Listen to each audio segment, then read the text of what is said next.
On December 6th, President Trump's words shook the world. He recognized Jerusalem as the capital of Israel, and whether he knows it or not, fulfilled his part in a frightening biblical prophecy. Because according to the final chapters of the Bible, our country and every American citizen are about to face its greatest tribulation. Only the church leaders know the true meaning of this biblical prophecy that is encrypted in the writings of 4 ancient prophets, inspired to send a warning across the centuries to all true Christians and patriots. Therefore, before watching this documentary, be forewarned. You are about to see how all the world's leaders and their armies are silently playing their part in the lead-up to the greatest and darkest event in human history, an event that may leave 290 million Americans dead in its wake. Once you witness the chilling evidence of the words of our Lord coming true, there is no turning back. It will simply be impossible for you to go about your daily life like you used to, before knowing the truth. But take comfort, for it is God's will that you are here now, so that you may have the time to prepare, and maybe grant you salvation from all the wickedness of our times. And if you're feeling skeptical right now, let me ask you one question. Who would have thought 70 years ago that the Jewish people would have a country to call their own? Only those who read Ezekiel chapter 37. That is what the prophet wrote 2,700 years ago. The hand of the Lord was on me, and set me in the middle of a valley. It was full of bones. Then he said to me, "These bones are the people of Israel, my people. I will take the Israelites out of the nations where they have gone. I will gather them from all around and bring them back into their own land. I will make them one nation in the land on the mountains of Israel." Word by word, the prophecy made by Ezekiel came true.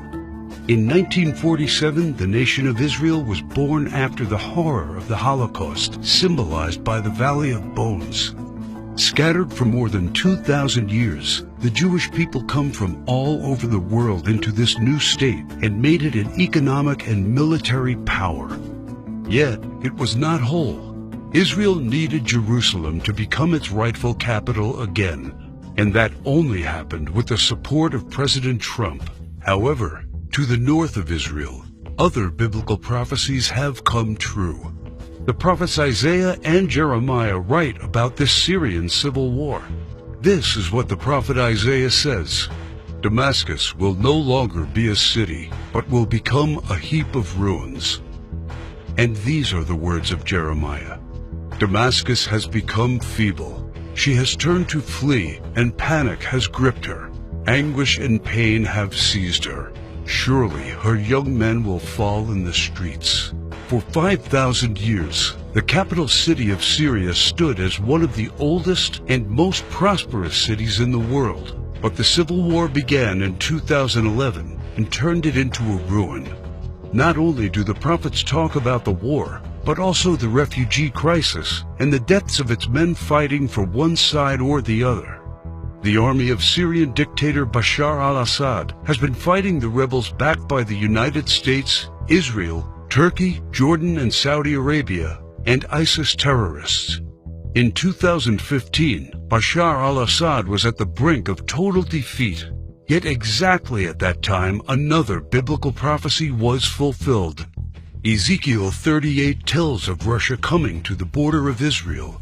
The word of the Lord came to me: "Son of man, set your face against Gog of the land of Magog. I will turn you around, put hooks in your jaws, and bring you out with your army. In the latter years you will come into the land of those brought back from the sword, and gathered from many people on the mountains of Israel." One only has to look at the map of the world as it was known at the time of the prophet to understand. To the north of the Caspian Sea, we find the people known as Magog, inhabiting the land known as Rosh. Over time, the ancient name of Rosh became current-day Russia. Twice, Ezekiel says that Magog will bring his armies from the extreme north to the border of Israel. None other than President Ronald Reagan, a devout Christian, said many times he truly believed Russia to be Magog according to Ezekiel. What about the word Gog? Bible scholars agree that the word Gog is not an actual name, but a title. He is the ruler of the land of Magog, like a king or a czar. Ezekiel clearly says that Russia will come to the mountains of Israel in the latter years. This happened in September 2015 and never before. For the first time in history, the Russian Army, Navy, and Air Force became involved in a war in the Middle East. According to Ezekiel, Magog's armies has several allies: Persia, Kush, and Gomer and Togarmah. Iran has been known as Persia for much of its history, during the time of the prophets and beyond. Right now, Iranian troops are on the ground in Syria, fighting side by side with the Russians and the forces loyal to the regime of Bashar al-Assad. Put and Kush are the ancient names of Libya and Egypt. Egypt and Libya both suffered civil wars, and the new leadership is very friendly to the Russians. But the greatest surprise is the land known to Ezekiel as Gomer and Togarmah. The historian Flavius Josephus references Togarmah and Gomer as the people that lived on the territory of present-day Turkey. In fact, Turkish history books identify these tribes as living on their land at the time of the prophets. 3 years ago, Turkey was a strong NATO ally, but everything changed after the failed coup attempt in 2016. Now, Turkey has become increasingly hostile to NATO and the United States. It forced NATO to remove forces from its bases. It's buying weapons from Russia. It fully condemned the idea of Jerusalem becoming the capital of Israel. And in fact, right now, the Turkish army is in Syria, fighting to defeat the enemies of the Syrian dictator. The End Times Alliance, prophesied in the first verses of Ezekiel chapter 38, has already been formed. Never in the history of mankind has there been an alliance between Russia, Iran, and Turkey. Now, one final prophecy needs to be fulfilled before the start of World War III. We saw how Jeremiah predicted the destruction of Damascus in chapter 49, but there is one more thing he wrote about that has not happened yet. And I will kindle a fire in the wall of Damascus, and it shall consume the palaces of Ben-Hadad. Ben-Hadad is not an actual person, but a title. Just do one simple search online, and you will discover that Ben-Hadad is the ruler of Aram Damascus. While it is clear that Bashar al-Assad is the current ruler of Damascus, Aram is a region in Syria now known as Aleppo. The city of Aleppo was just recently recaptured by the regime of Syrian President Bashar al-Assad with the help of Iran and Russia. And Jeremiah says that soon his palace will be burning. How does this happen? Look no further than the headlines of recent months, and you see time and time again Israel calling for the assassination of the Syrian dictator. Isaiah also writes about the end of Syria's dictator. The fortified city will disappear from Ephraim, and royal power from Damascus. This is the spark that ignites World War III. Ezekiel chapter 38 states that 2/3 of Israel will be destroyed in this coming war, and those left in the Holy Lands will face grief and pain and hardship. So what happens to the United States? Will we not help Israel at its darkest hour? To answer this question, we must first find the United States in biblical prophecy. John the Apostle in the book of Revelation, and Jeremiah and Isaiah talk about another end times nation in their writings. A nation called Babylon, or Mystery Babylon. The name is deeply symbolic.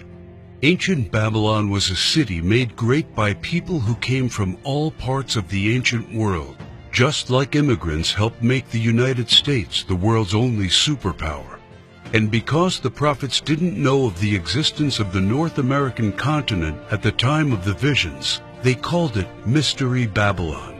Some say biblical Babylon refers to ancient Iraq. But if that is true, why do the prophets see it as a nation surrounded by waters? O thou that dwellest upon many waters, abundant in treasures, where all who had ships on the sea became rich through her wealth, While biblical Babylon has plentiful access to waters rich in resources, most of Iraq is a desert and has only a narrow stretch of coastline. Why do the prophets talk about pollution when in ancient Iraq there could be no such thing? Thou hast destroyed thy land. I have polluted mine inheritance, and have given them into thine hand. Babylon mounts up to heaven, and descends above the heights of the clouds. These metaphors clearly reference a nation that has discovered flight.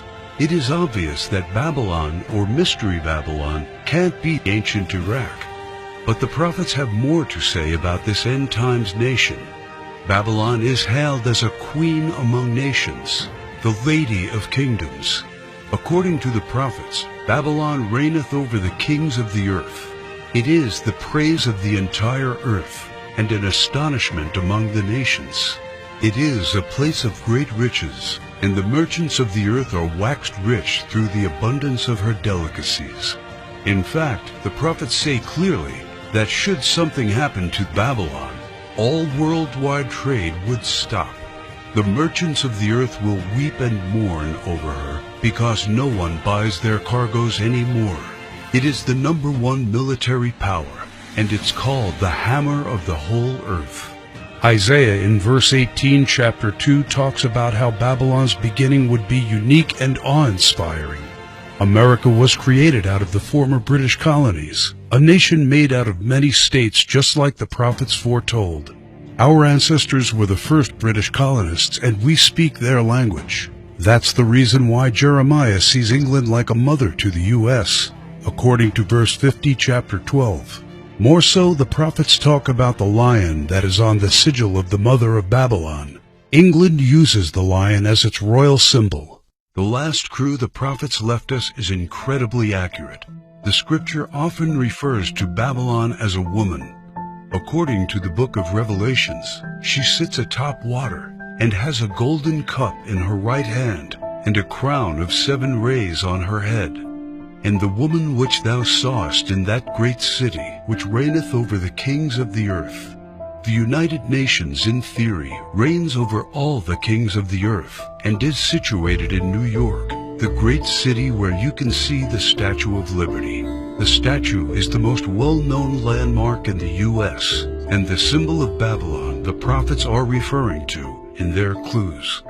So why, then, are they also calling it the Whore of Babylon? The sculptor of the Statue of Liberty was Auguste Bertoldi, a Mason belonging to the Great Masonic Lodge in Paris. Before beginning the Statue of Liberty project, Bertoldi was seeking commission to construct a giant statue of the goddess Ishtar. The Romans also adopted this fertility goddess, but they changed the name to Libertas in Latin, Liberty in English. Libertas is the mythological equivalent of Ishtar. Therefore, the Statue of Liberty is in fact a statue of Ishtar, the Babylonian goddess of fertility, love, and sex. According to the ancient Babylonian rituals, one could only be purified of sin after intercourse with a temple priest or priestess of Ishtar. In return for this salvation, a gift offering was needed. Ishtar was the patron mother of the temple priestesses and priests. She was the mother of what we would call today prostitution. This is why Ishtar was seen by early Christians as the Whore of Babylon. And that is why the Statue of Liberty, the symbol of America, is also called by the prophets the Whore of Babylon. Do you think it is just a coincidence that the U.S., the home of the greatest and most famous statue of Ishtar, provides 65% of pornographic movies and adult entertainment to the world? Is it just another coincidence that this is the country where sexual liberation originated and spread to the rest of the world? It's not. It's just like the scriptures foretold. For all nations have drunk of the wine of the wrath of her fornication. The U.S. today has the most powerful economy and military, controls worldwide commerce, is proud and arrogant, has the most developed Air Force and space program, and it is the envy of the world. It houses the Whore of Babylon. It reigns over the kings of the earth. And unfortunately for every living American, It is Mystery Babylon. This is what the prophets say about the great enemy of Babylon. For out of the north there cometh up a nation against her, which shall make her land desolate. They come from a far country, from the end of heaven, and the weapons of his indignation to destroy the whole land. Remember which country the prophet said was from the north? The same country that Ezekiel said will lead a great alliance of nations to the borders of Israel? If war happens, the United States must be the first target. That is why the prophets foretell that at the start of this war, Russia will unexpectedly use a very special weapon, the weapon of indignation, against the whole territory of the U.S., a weapon like which the world has never seen. The Holy Book shows how Babylon will feel the fury of this terrible weapon. This weapon will hit our entire country, and all our defenses will be in vain. Though Babylon should mount up to heaven, and though she should fortify the height of her strength, yet the spoilers come unto her. This weapon paralyzes our military and leaves it almost defenseless. How is the hammer of the whole earth cut asunder and broken? The mighty men of Babylon have forborne to fight. Their might hath failed. The broad walls of Babylon shall be utterly broken, and her high gates shall be burned with fire. She hath given her hand. Her foundations are fallen. Her walls are thrown down, because the spoiler is come upon her, even upon Babylon. And her mighty men are taken. Every one of their bows is broken. And after the attack, Babylon is left silent and in darkness. Sit thou silent, and get thee into darkness, for thou shalt no more be called the Lady of Kingdoms. All three prophets tell of the fall of Babylon, the destruction of the United States of America as we know it. This is not an event that happened to ancient Babylon in the past. History has never recorded the fall of a state or a city in the way described by the prophets. What weapon could silence an entire continent in 1 hour? The world has never seen one until a few years ago, with the creation of the electromagnetic pulse, or EMP. Over and over, think tanks like the EMP Commission, working for the Senate, have warned how this is the greatest and perhaps only real vulnerability of the United States. Yet no administration has done anything about it. We are completely unprepared for what's coming. Every report says the same thing. This event can wipe out 90% of Americans, and all it takes is just one warhead to be detonated above the United States to take us back to medieval times. The lasting effects will destroy society as we know it, exactly as the scriptures predicted. Therefore shall her plagues come in one day, death and mourning and famine. Without hospitals or pharmacies being able to function, people won't be able to take their necessary medication. Without running water, heat, and garbage disposal, diseases will break out. As cars and trucks stop running, market shelves will become empty. Desperate people will become looters, and there will be food riots. There will be no police, no law, no health care, no help. It will all descend into chaos and confusion, a complete collapse of everything we take for granted today.